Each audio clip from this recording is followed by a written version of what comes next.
There's a man who only shows up at night. He isn't hungry. He doesn't have some visible illness. There's nothing about him, on the surface, that looks like it needs fixing. He's wealthy. He's respected. He's one of the most important religious figures in the entire nation. And yet he walks to Jesus in the dark, once the streets are empty, when no one can recognize him. Why? A man like that shouldn't need to hide from anything. He already has everything religion can offer someone. He's known the Torah by heart since childhood. He's spent his whole life studying the prophets. He teaches other men how to draw near to God. He is, in the text's own words, the teacher of Israel, not a teacher. The teacher, the final word. And it's to this man, this expert, this insider, this man who should know more about God than almost anyone alive, that Jesus says the strangest, most disorienting line of the entire conversation. You must be born again. Sit with that for a second. A religious master, a grown man, someone who's spent decades bent over the scriptures. And the answer he gets, the moment he finally works up the courage to seek Jesus out, isn't some sophisticated theological explanation, full of references only he would understand. It's a demand that sounds, at first, almost absurd. Be born all over again. Nicodemus himself stumbles. He practically stammers his reply. How can a man be born when he is old? Can he enter a second time into his mother's womb and be born? Here's what most people miss entirely. That isn't a stupid question. Nicodemus isn't a simple man. Confused, poorly taught. He's the top of the Jewish religious hierarchy. If anyone should have grasped what Jesus meant instantly, it's him. And still, he understands nothing. That should bother you. Because if the greatest religious expert of his day didn't get it on the first try, what are the odds you fully understood this phrase, even after hearing "born again" 100 times, in movies, in conversations, on billboards along the highway? The phrase turned into a cliché before it was ever actually understood. And that's the door we're about to walk through. Because behind those two simple words, born again, there's a choice of language so precise, so deliberately layered, so loaded with history, that not even the nation's top theologian could decode it on the spot, face to face with the man who said it. We're going to trace this back together, back to the Hebrew of rabbinic tradition, to the Aramaic of the synagogue, to the original Greek of the text, and somewhere in the process, I think you'll realize this phrase was never about religion. It's about you. Let's start at the beginning. Literally, what is it to be born? Stop for a second. Strip away any theological layer, any memorized verse, any sermon you've ever heard on the subject. Just think about the most basic, most universal experience of human existence. To be born is to start existing in a way you never chose. Nobody decides to be born. Nobody signs a contract beforehand. Nobody actively participates in their own conception, their own formation, their own first breath. You simply appear, and suddenly there's a new living being in the world.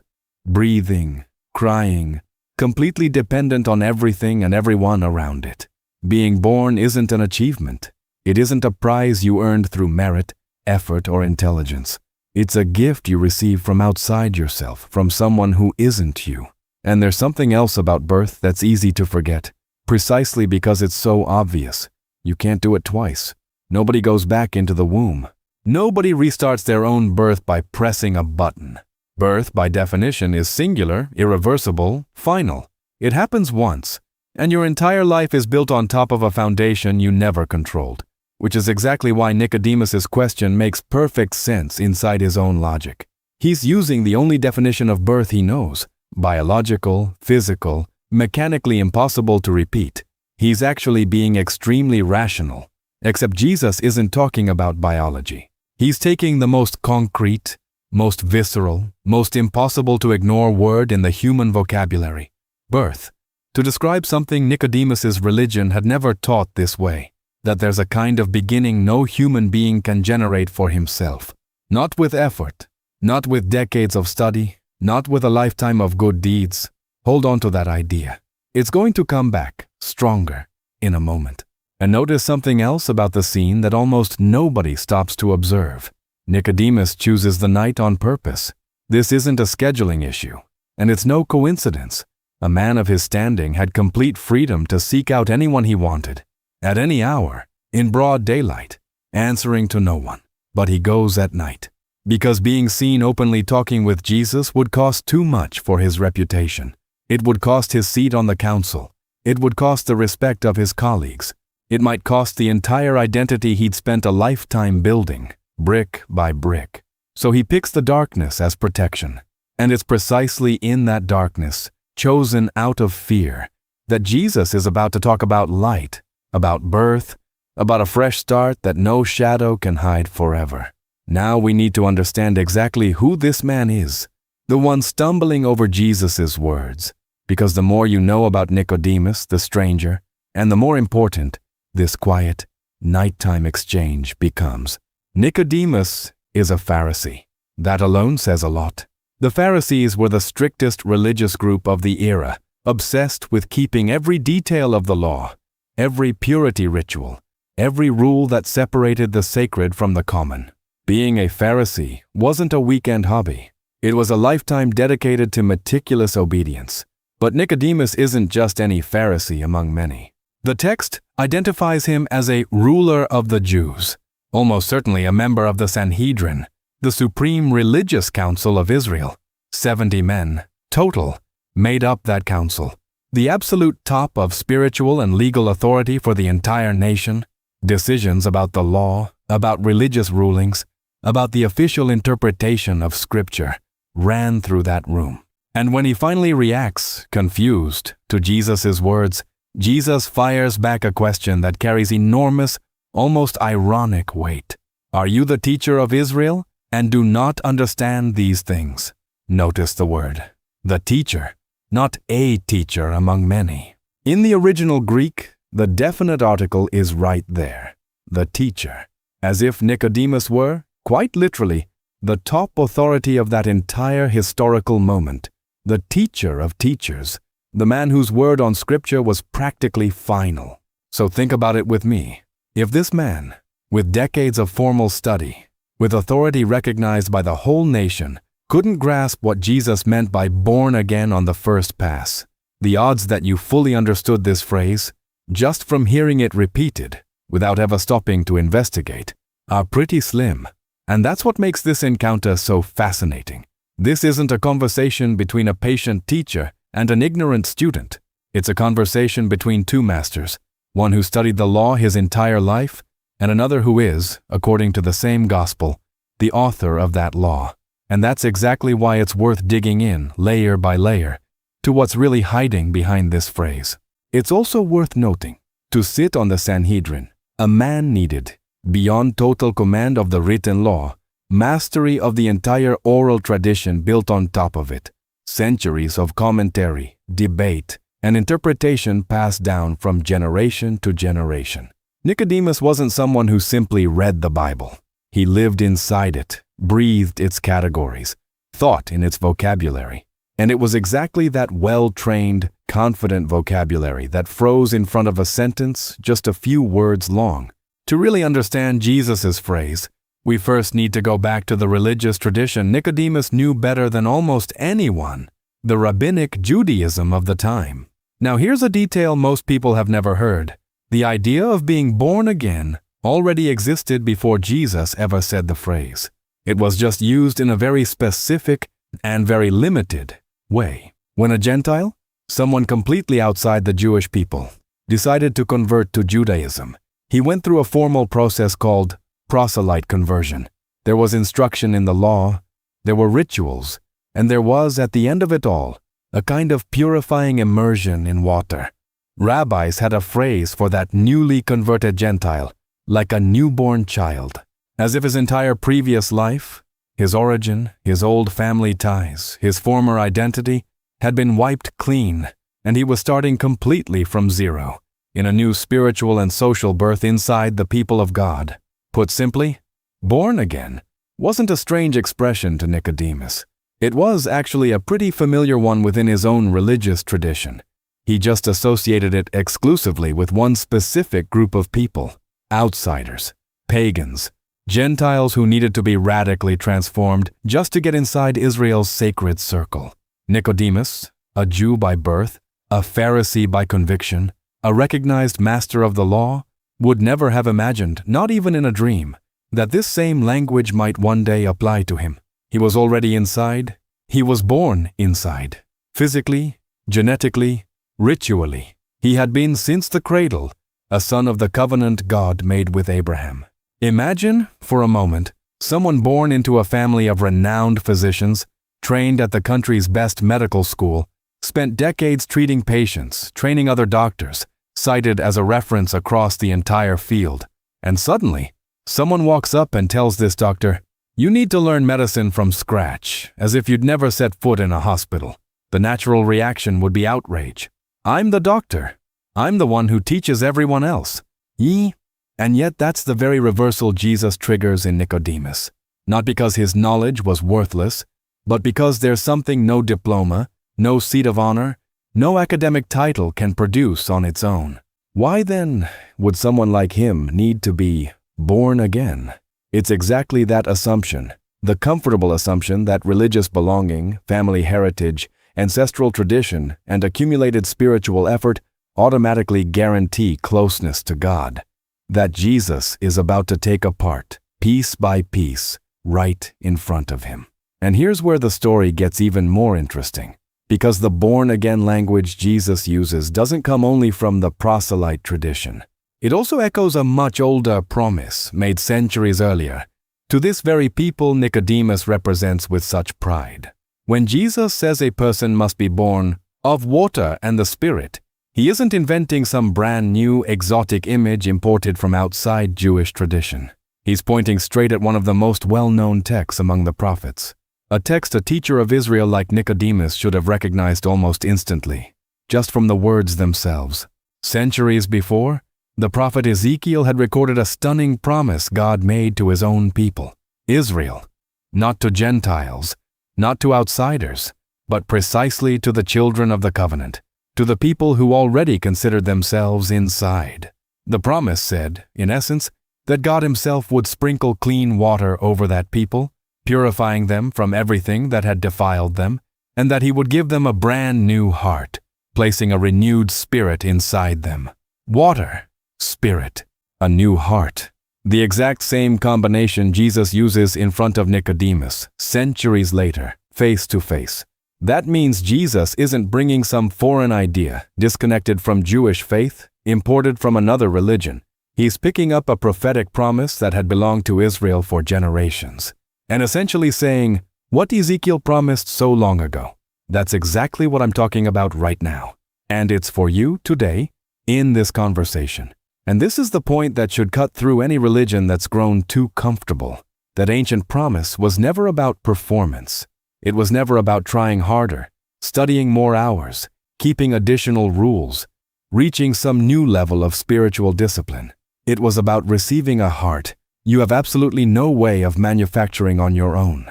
Ezekiel didn't write, "Do your best to swap out your own heart." He wrote that God himself would do it. The action belongs to God. The initiative belongs to God, start to finish.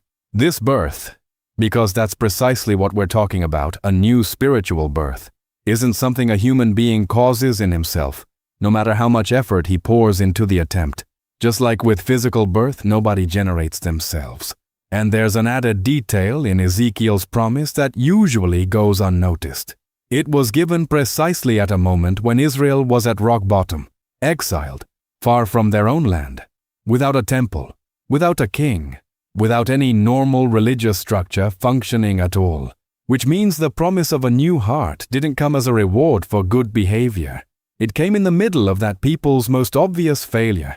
It came, precisely, when nobody had anything left to offer in exchange. That changes the whole tone of the promise. It isn't a prize for people already doing well. It's a rescue for people who've already run out of strength. Nicodemus knew this passage from Ezekiel. He'd probably read it, studied it, even taught it to others dozens of times over the course of his career.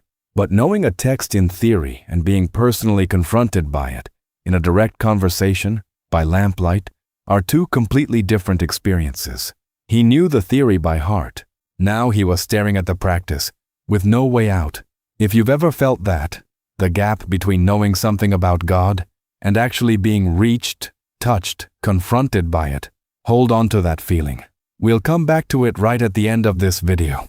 It's a strange kind of loneliness, actually. Sitting in a room full of answers you've memorized, and still feeling like the one question that matters most hasn't been touched. Nicodemus had spent a lifetime collecting answers. That night, none of them were enough to get him past a single sentence.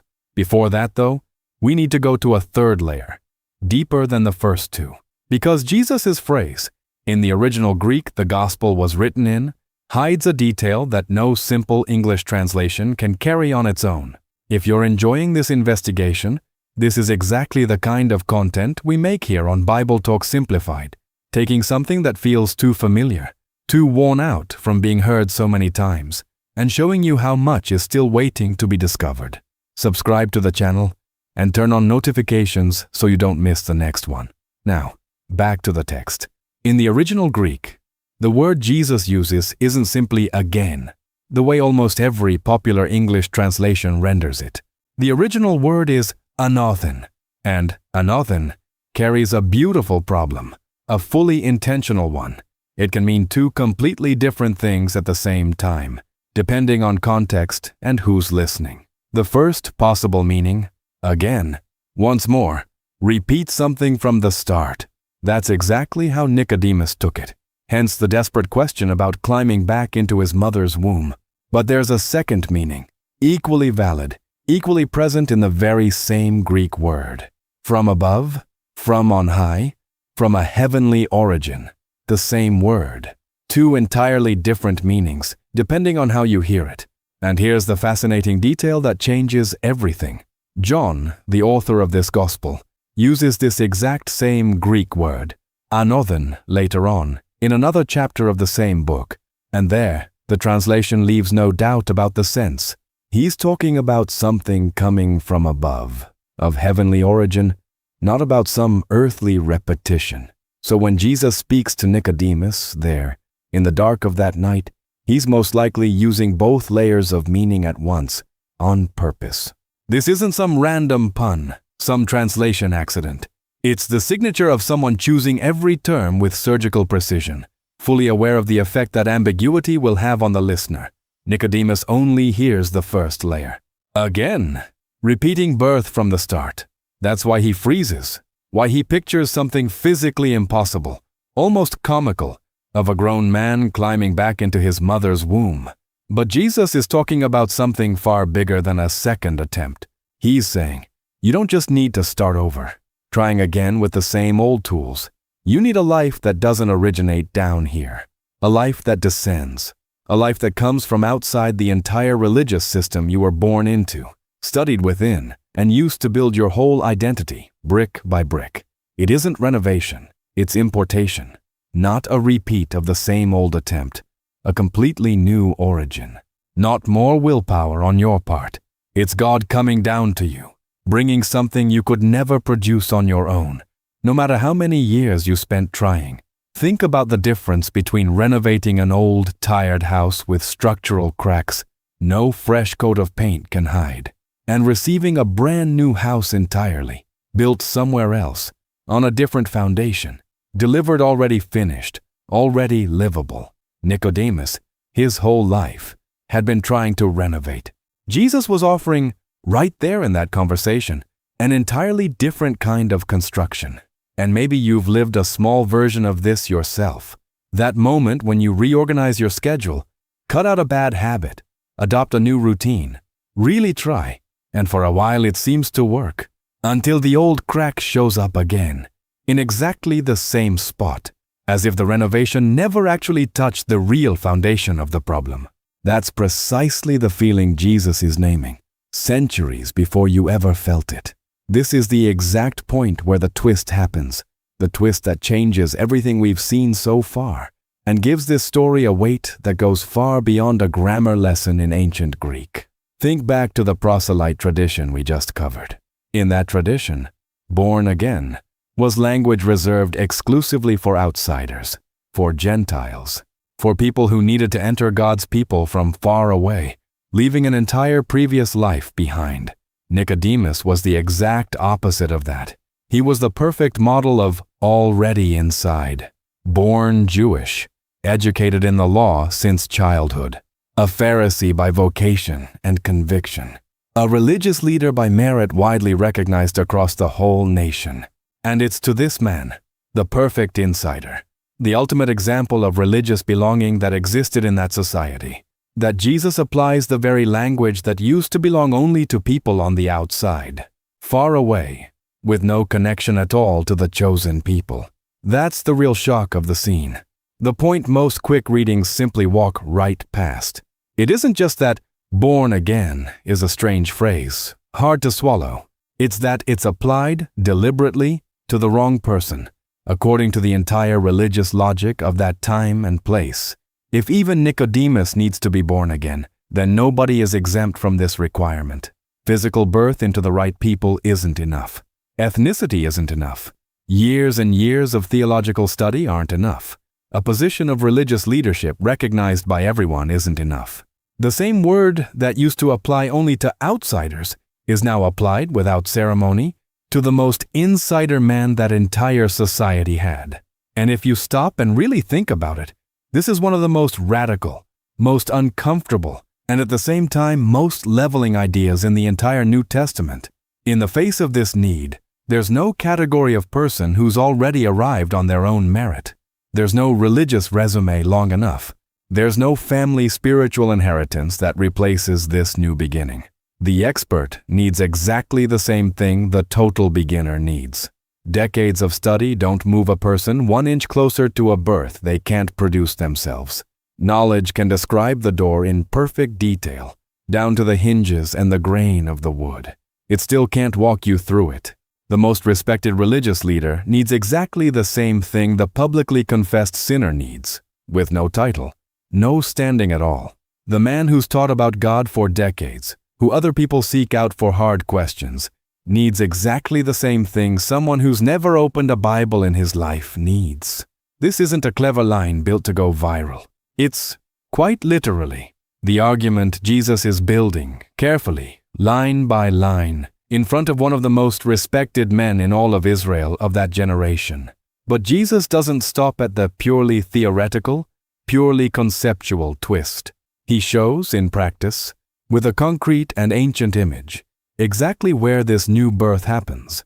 And the answer is even more surprising than the question that opened this whole conversation. After confusing Nicodemus with the idea of spiritual birth, Jesus does something that, at first glance, looks like a complete change of subject. He turns his eyes to an old, obscure story from hundreds and hundreds of years earlier, the bronze serpent lifted up in the wilderness. You've probably heard this story before, even if you don't remember all the details. The people of Israel, still in the wilderness, tired, impatient, openly rebel against God and against Moses' leadership. As a direct consequence of that rebellion, venomous snakes start showing up throughout the camp, and people begin dying, bitten, poisoned, with no medical cure available anywhere. There was no escaping the pain of the venom running through their veins. So God gives Moses a strange instruction, almost absurd by human standards. He should build a bronze serpent and lift it up on a pole, right in the center of the entire camp. And whoever had been bitten, whoever was already dying slowly, needed to do just one thing, a single thing, to be healed. Look, no complicated ritual required, no accumulated religious merit required, no proof of any kind that they deserved to keep living. Just turn their face and look at what had been lifted up, in plain view of the whole camp. And Jesus takes this old image, practically forgotten by much of that generation, and says something deeply striking. Just as Moses lifted up that serpent in the middle of the wilderness, so the Son of Man must be lifted up. He's talking plainly about his own death, still to come, about his own future crucifixion, about the exact moment when he himself would be lifted up, publicly, in front of an entire crowd, not as punishment from outside, but as the exact point where anyone wounded, poisoned inside, dying quietly, could simply turn their face and look. Notice the direct link between the two halves of this conversation. The birth Jesus is talking about isn't some abstract philosophical idea. too distant to apply to real life. It has a concrete, physical, historical place where it actually happens. The exact moment Jesus is lifted up on the cross, in front of everyone, there, from above, meets down here. There, the life that comes from a completely different origin connects, in a real way, with whoever is dying here on earth. You don't need to climb up to heaven, alone, under your own power, to be born again. You just need to look at what has already been lifted up, on purpose, exactly for you. Nothing about it required strength. The dying didn't need to walk, didn't need to crawl toward the pole, didn't need to prove anything with their bodies. Whatever strength they had left, the venom had already been draining out of them. All that was left was a face, and the choice of where to turn it. It's simple enough for a small child to understand right away, and at the same time, deep enough to completely confuse the greatest religious teacher in all of Israel. Worth noting, too, that the bronze serpent wasn't, in itself, magic. The metal held no power of its own. In fact, centuries later, when the people of Israel started worshiping that object as if it were divine itself, a king named Hezekiah had it destroyed completely. The object was never the point. The look of trust, directed at what God had provided, was always the real center of the whole story. And that's the exact same principle Jesus transfers onto himself, on the cross. None of it is about the object, the method, or the ritual. It's about where the gaze of someone who's dying, poisoned from within, chooses to turn. Before wrapping up this whole investigation, there are two more Greek words that deserve your full attention, because each one adds one final, decisive layer to everything we've built together so far. The first of these words is pneuma. In Greek, pneuma means at the same time three different things: wind, breath, and spirit.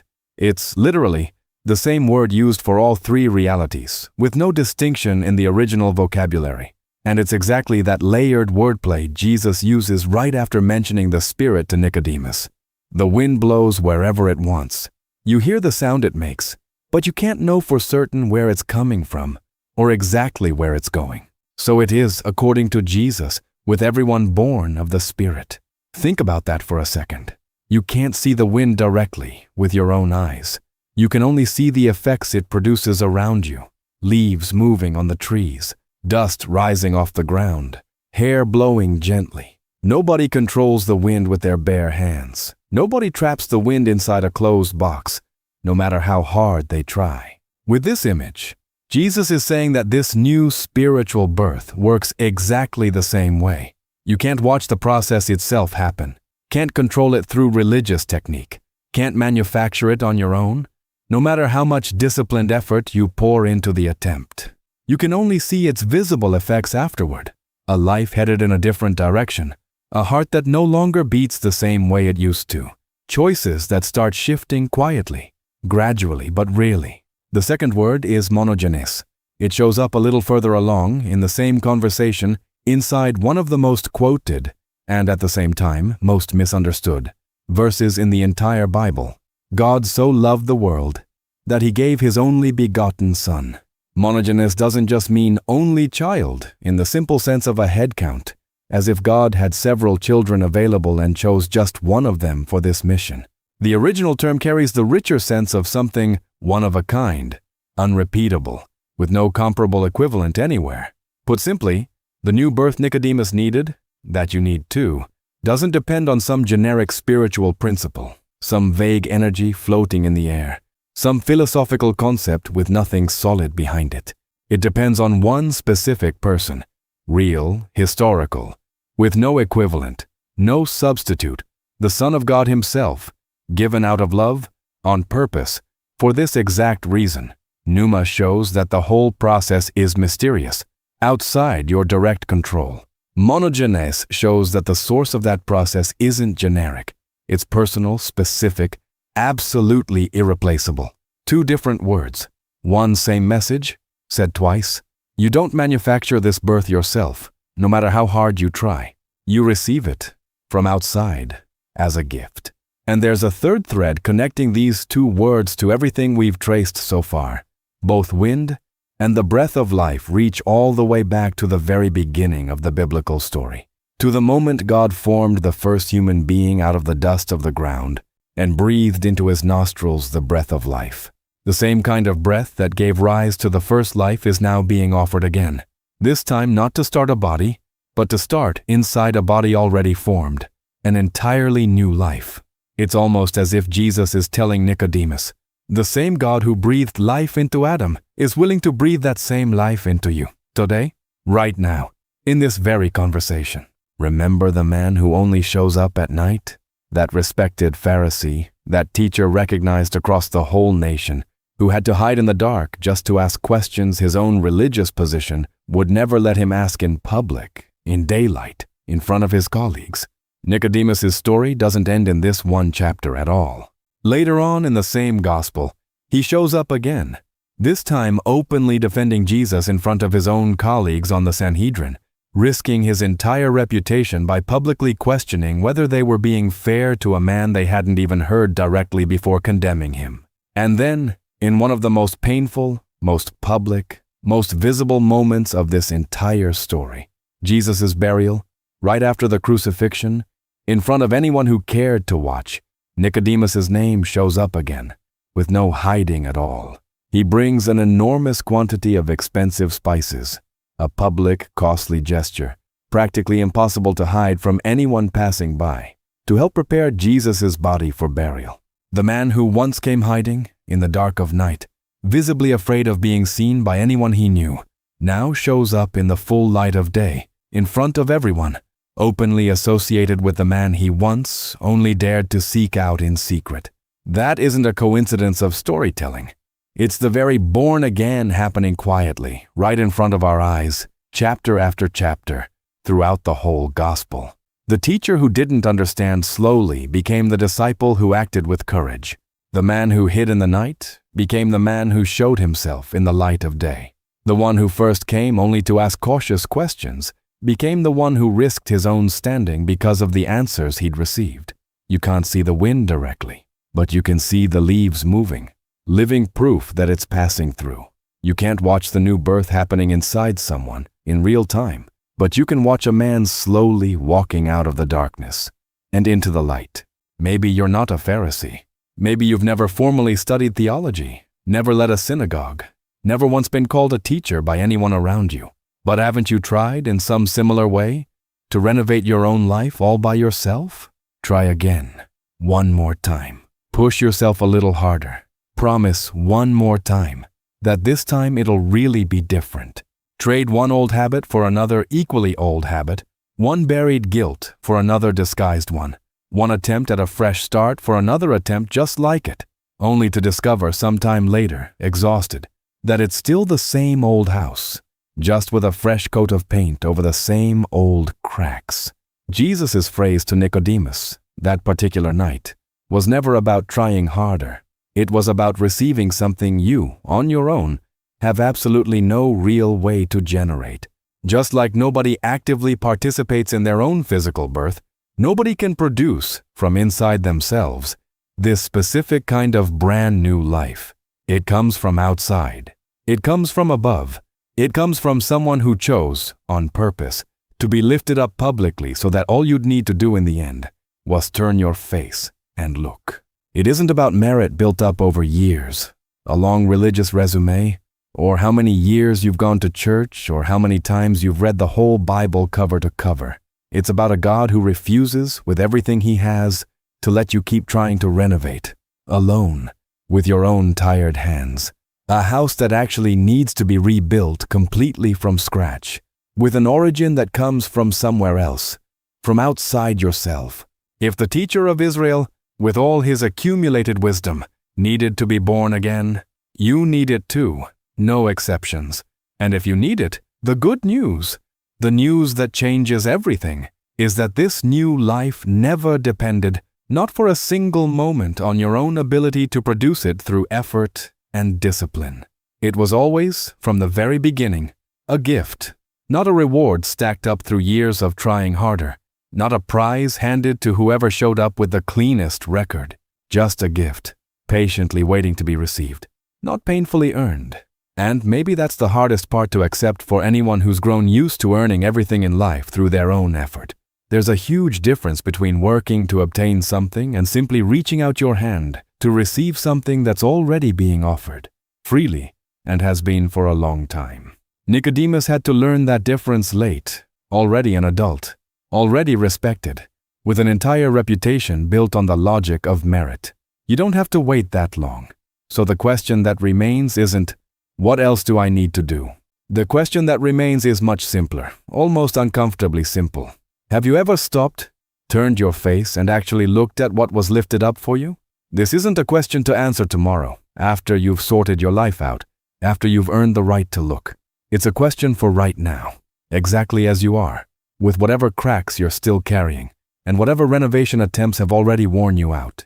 The invitation was never for people who'd already figured everything out on their own.